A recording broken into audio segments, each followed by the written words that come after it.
వారికి బుజ్జగింపులు కొనసాగుతున్నాయి. At the same time కొందరు కన్నీటి పర్యంతం అవుతున్న పరిస్థితులు కూడా మనం చూస్తాం. రైట్.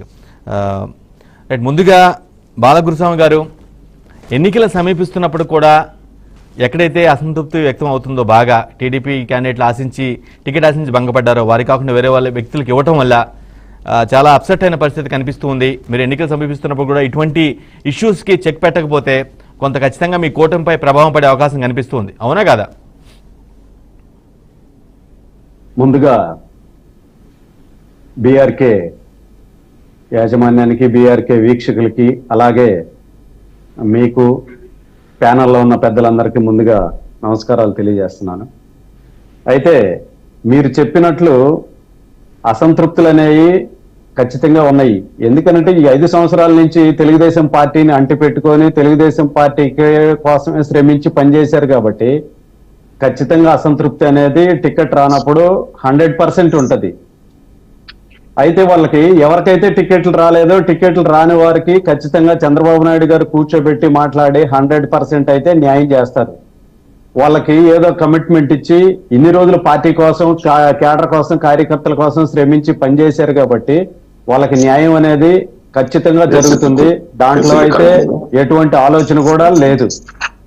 ప్లస్ పోతే కూటమికి నష్టం జరుగుతుందని మాట్లాడారు. ఈ రోజు కూడా మాతోటి అందరితో, మెయిన్ లీడర్లతోటి ఈ రోజు కూడా చంద్రబాబు నాయుడు గారు కాన్ఫరెన్స్ లో మాట్లాడటం జరిగింది. మాట్లాడుతూ కూడా ఈ విషయాల మీద కూడా మాట్లాడారు. కొన్ని చోట్ల ఎందుకనంటే ఈ రోజు ఈ అరాచక ప్రభుత్వాన్ని దించాలి అని అంటే పొత్తులు అనేది ఖచ్చితంగా అవసరమైనాయి కాబట్టి దానికోసం కొన్ని చోట్ల మనం త్యాగం చేశాం, కొన్ని చోట్ల వాళ్ళు త్యాగం చేశారు. ఖచ్చితంగా కేడర్కి అయితే కొంతవరకు నిరుత్సాహం అనేది ఉంటది.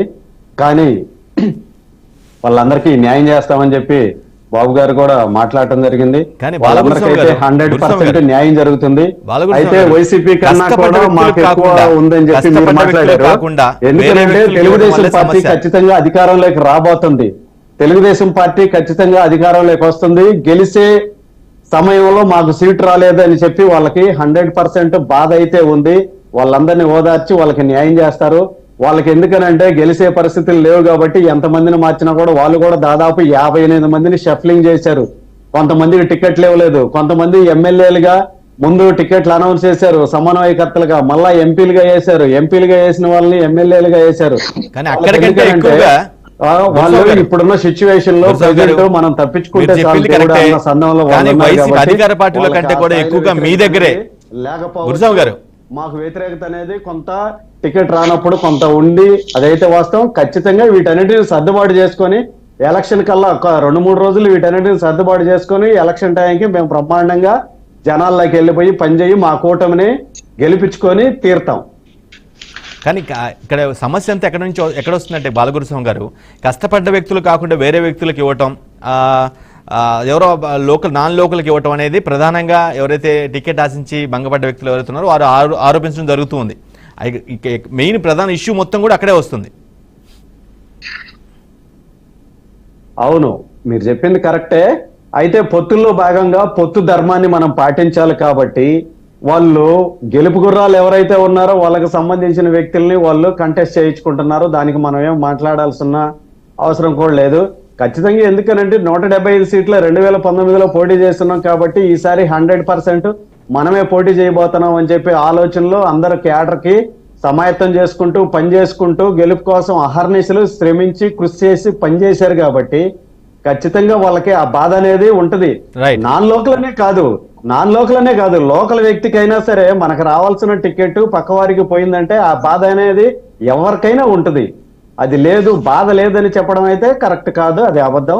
బాధ ఖచ్చితంగా ఉంటది. అది నాన్ లోకల్ అయినా కావచ్చు, లోకల్ అయినా కావచ్చు, ఎవరికైనా మనకు రావాల్సిన టికెట్ అవతల వాళ్ళకి పోయిందంటే ఖచ్చితంగా దాని మీద బాధ అనేది ఖచ్చితంగా ఉంటది.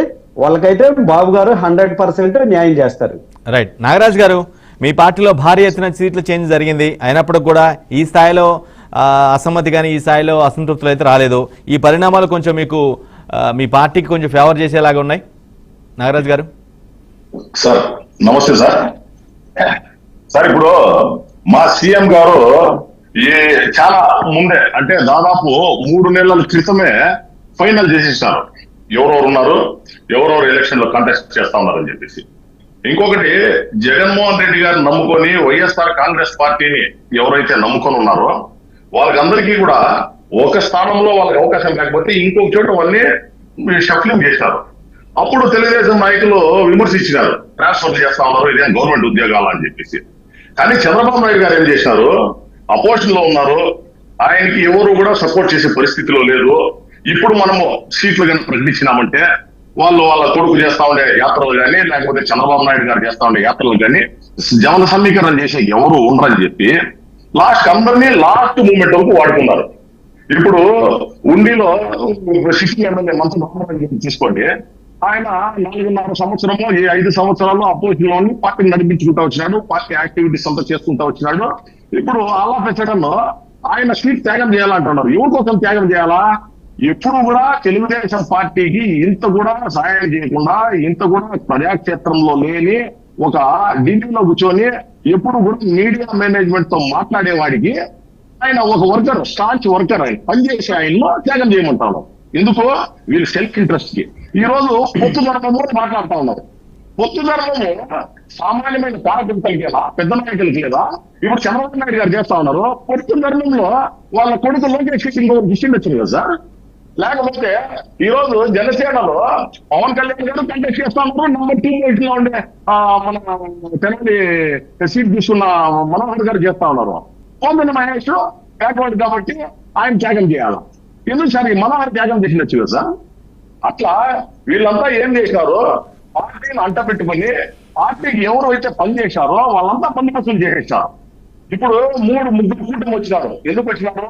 వీళ్ళు ఒక బలశాన్ని ప్రజా హృదయాల్లో నాటుకుపోయిన జగన్మోహన్ రెడ్డి గారిని మార్చాలని చెప్పే ఉద్దేశంతో ఇంతమంది నిలగట్టినారు. ఇంతమంది జతగట్టి ఇంకా హార్టీ ఒక 4 లోపల ఎలక్షన్లు ఉన్నాయి. ఈ రోజుకి వాళ్ళకి సీట్లో ఇది చేసే పరిస్థితి లేదు. ఎప్పుడు కూడా చంద్రబాబు నాయుడు గారిని is not a trusted politician అనేదానికి పొలిటికల్ సర్కిల్స్ లో ఎప్పుడు కూడా మాట్లాడుకుంటూ ఉంటారు. ఎందుకంటే 5 సంవత్సరాల క్రితం వాళ్ళు బీజేపీ గురించి ఏం మాట్లాడినారు, ఈ రోజు సర్కమ్స్టాన్సెస్ ఏం మారినాయి, మళ్ళా ఆడిపోయి ఢిల్లీలో వంగి ఈ రోజు పెట్టుకోవాల్సిన అవసరం ఏముంది? ఆ పొత్తు పెట్టుకొని కానీ సామాన్యమైన పార్టీ కార్యకర్తలు ఎవరైతే నాయకులు నడుపుతూ ఉన్నారో వాళ్ళంతా పని చేయడం ఎన్నుకోని ఓన్లీ కేసెస్ అని ఒక సెల్ఫ్ ఇంట్రెస్ట్ తోనే ఆయన ఈ రోజు ఢిల్లీకి పోయి పొత్తు పెట్టుకోవాల్సిన పరిస్థితి మనకు కనబడతా ఉంది. అదే ప్రజలు ఇంత చేస్తారు సార్. ఒక నిమిషం, ఎవరైతే నాయకులు ఉన్నారో పాపం వాళ్ళంతా ఈ 5 సంవత్సరాలు పార్టీ కోసం కష్టపడినారు. వాళ్ళకి ముందే చెప్తే వాళ్ళ బాధ్యత పడి ఉంటారు. ఇప్పుడు లాస్ట్ మూమెంట్ ఇంకా వాళ్ళ నామినేషన్ వేసే టైంలో మీకు లేదు అంటే వాళ్ళు ఇంకొక పార్టీలో పోయే పరిస్థితి లేదు, లేకపోతే వాళ్ళు ఉండే పరిస్థితి. ఈ రోజు ఆ రోజు నాగరాజు గారు ఎక్కడైతే అసంతృప్తి ఉందో, అసంతృప్తి నిరసనలు ఎక్కడైతే ఉన్నాయో అక్కడ మినహాయించి మిగతా ప్రాంతాల్లో అన్ని ప్లేస్లో, అన్ని నియోజకవర్గాల్లో కూటమి చాలా బలంగా ఉందనేది ఒక రిపోర్ట్ కానీ బయట టాక్ గానీ బలంగా ఉంది అని చెప్పి సార్ బలంగా ఉంది అని టీడీపీకి సంబంధించిన పత్రికలు మాత్రమే ప్రచురిస్తా ఉన్నాయి. నేషనల్ మీడియాలో ఎక్కడ చూసినా కూడా వైఎస్ఆర్ కాంగ్రెస్ పార్టీ అబ్సల్యూట్ గా వస్తుందని చెప్పి చెప్తా ఉంటారు. ఈ రోజు ప్రశాంత్ కిషోర్ తీసుకొని వచ్చి ఆయనకు ఒక ప్యాకేజ్ ఇచ్చి మోడల్ దృష్టి ఇవ్వాలని చెప్పి ఆయనతో మాట్లాడిస్తా ఉన్నారు. ఇట్లా కుటిల రాజకీయాలు చేస్తా ఉన్నారు. కానీ ఫెయిడ్ పాలిటిక్స్ లో ఎక్కడా కూడా వీళ్ళు ప్రజాక్షేత్రంలో వైఎస్ఆర్ కాంగ్రెస్ పార్టీకి దరిదాపుల్లో కూడా ఈ రోజు ఈ కూటమి ఎక్కడా కూడా లేదు. ఈ రోజు వైఎస్ఆర్ కాంగ్రెస్ పార్టీ సింగల్ గా వస్తా ఉంది. ఎందుకు వస్తా ఉంది సింగల్ గా? మేము చేసిన మంచి, మేము చేసిన సంక్షేమము, మేము చేసిన అభివృద్ధిని మీదనే మేము ఆచరిస్తా ఉన్నాం. మా జగన్మోహన్ రెడ్డి గారు ఒకరే చెప్తా ఉన్నారు, ఈ రోజు మా నుంచి పేర్లు జరిగితే మాకు ఓటేయండి అని చెప్తా ఉన్నారు. ఈ రోజు వీళ్ళు ఏం మాట్లాడుతా ఉన్నారు? మేము ఈ రోజు అభివృద్ధి గురించి కానీ లేకపోతే మేము ఇది చేస్తామని చెప్పి ఎక్కడన్నా చేసి వాళ్ళు ఓట్లు అడుగుతా ఉన్నారు. ఈ రోజు ఒక ఆయనేమో ఆయన మీద ఖర్చు తీసుకుంటానంటాడు, ఇంకొక ఆయన వచ్చి ఈ ట్రాన్స్ఫర్ చేస్తానంటాడు, ఈయన వచ్చి ఇంకొక నా మీద కేసులు పెట్టి వాళ్ళు రివెంజ్ తీసుకుంటానంటారే కానీ ప్రజా గురించి కానీ ప్రజలకు ఈ మేలు చేస్తానని కానీ ఎక్కడా మాట్లాడే ప్రసక్తే లేదు. ఈ రోజు ఏదైతే మేము మేనిఫెస్టో 2019లో ఇంప్లిమెంట్ చేసినామో ఆ మేనిఫెస్టోని మాడిఫై చేసి ఈ రోజు వాళ్ళు నన్ను సూపర్ సిక్స్ చెప్పి మాట్లాడుకుంటా ఉన్నారు. ఏదైతే అమ్మఒడి మేము ఇచ్చినామో ఆ అమ్మఒడికి ఇంకొక పేరు పెట్టి వాళ్ళు ఇస్తా ఉన్నారు. ఏదైతే ఈ రోజు మనం ఆడవాళ్ళకి మనం చేసి పంపిస్తా ఉన్నామో దాన్ని ఇంకొక స్కీమ్ అని చెప్పి వాళ్ళు ఇస్తా ఉన్నారు. అంతేగాని వీళ్ళకి సొంత ఆలోచనే లేదు, పొలిటికల్ స్టెబిలిటీనే లేదు. ఇప్పుడు వాలంటీర్ విషయం చూసుకోండి, చంద్రబాబు నాయుడు గారు ఇన్ని సంవత్సరాలు రాజకీయం చేస్తా ఉండే లాంగెస్ట్ పొలిటికల్ అని మీరు మాట్లాడతారా? 40 సంవత్సరాలు ఇండస్ట్రీ అంటారు. ఏదన్నా ఒక పొలిటికల్ పార్టీ ఒక డిసిషన్ తీసుకునేందంటే అది రైట్ ఆర్ రాంగ్, దాని మీద స్టికాన్ కావాలా, అది పొలిటికల్ పార్టీ అంటారు. ఈ వాలంటీర్ గురించి ఫస్ట్ అది వేస్ట్ అన్నారు. వాలంటీర్లు అంటే గోన సంచుల ఉద్యోగమా అన్నారు, వాలంటీర్లు పనికి నెలలు అన్నారు, వాలంటీర్లు ఈ రోజు సర్వీస్ నుంచి తీసేయాలని చెప్పి ఎలక్షన్ కమిషన్ ఇది చేశారు. ఈ రోజు నేను మళ్ళీ ఉద్యోగులు ఏం మాట్లాడుతూ ఉన్నారు, మేము వస్తే ఈ వాలంటీర్లు కంటిన్యూ చేస్తామంటా ఉన్నారు. అంటే మీకు జగన్మోహన్ రెడ్డి చెప్పిన వ్యవస్థ ఎంత పటిష్టంగా పనిచేస్తా ఉండేది అనేది మీకు ఇప్పుడు అర్థమవుతా ఉంది. అసలు ఉద్యోగాలే లేవన్నారు. ఈ రోజు మీరు మాట్లాడుతూ ఉన్నారు 1,32,000 మంది సచివాలయ ఉద్యోగులు ఉన్నారు కదా, వాళ్ళు పెన్షన్ ఇవ్వచ్చు కదా అని. అంటే మీరు ఇప్పుడు రియలైజ్ అవుతా ఉన్నారు ఏమని జగన్మోహన్ రెడ్డి గారు ఏం చేశారు, జగన్మోహన్ రెడ్డి గారు చేసిన పథకాలంతా కూడా రీచ్ అయినాయి. ఈ రోజు మనం ఏమన్నా పథకాలంటే పథకాల గురించి మనం విమర్శించామంటే మనకు పడే ఓట్లు కూడా పడవు. కాబట్టి ఈ రోజు జగన్మోహన్ రెడ్డి లైన్ ఉంటే మనం పోవాలని మేము ఏదైతే ఇప్పుడు పెట్టామో వాలంటీర్లు వాళ్ళు కంటిన్యూ చేస్తారంట. ఎందుకు సార్ అది బాగాలేదు కదా, మీరు వస్తే ఏదైనా ఇన్సూరెన్స్ కావాలి కదా. ఈ రోజు మేము ఈ రోజు డీబీటీ ద్వారా ఈ రోజు స్కీమ్స్ అందిస్తా ఉన్నాము, దాన్ని స్కీమ్ చేస్తామని చెప్పి మీరు చెప్పే ప్రసక్తి లేదు. ఈ రోజు శ్రీలంక అయిపోతుంది, వెనిజులా అయిపోతుంది అని మీరు మాట్లాడుతూ ఉన్నారు కదా. ఈ స్కీమ్ చేస్తామని చెప్పండి. Right right right. ఎక్కడా కూడా ఈ రోజు వైఎస్ఆర్ కాంగ్రెస్ పార్టీ దరిదాపుల్లో కూడా వీళ్ళు లేరు. అంతర్గత తుమ్ములాటల్లో ఎవరైతే ఇప్పుడు మన 23 మంది ఎమ్మెల్యేలు మా పార్టీ నుంచి ఇస్తున్నారు, కొనుగోలు చేశారు. Right right. డిబేట్ కొనసాగిద్దాం నాగరాజు గారు, మళ్ళీ మీకు అవకాశం ఇస్తారు.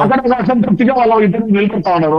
పంతల రాజేశ్వరి పాటలో మన దీంతో మన అరకు కాన్స్టిట్యున్సీలో ఆమె కూడా ఇస్తామని చెప్పి ఇవ్వలేదు. ఈ రోజు ఊటీలో చూస్తా ఉన్నారు. మీరు ఇట్లా నమ్ముకున్న వాళ్ళకంటే ఈ రోజు మోసం చేస్తా ఉన్నారు. కాబట్టి వాళ్ళంతా ఆత్మశక్తి ఈ రోజు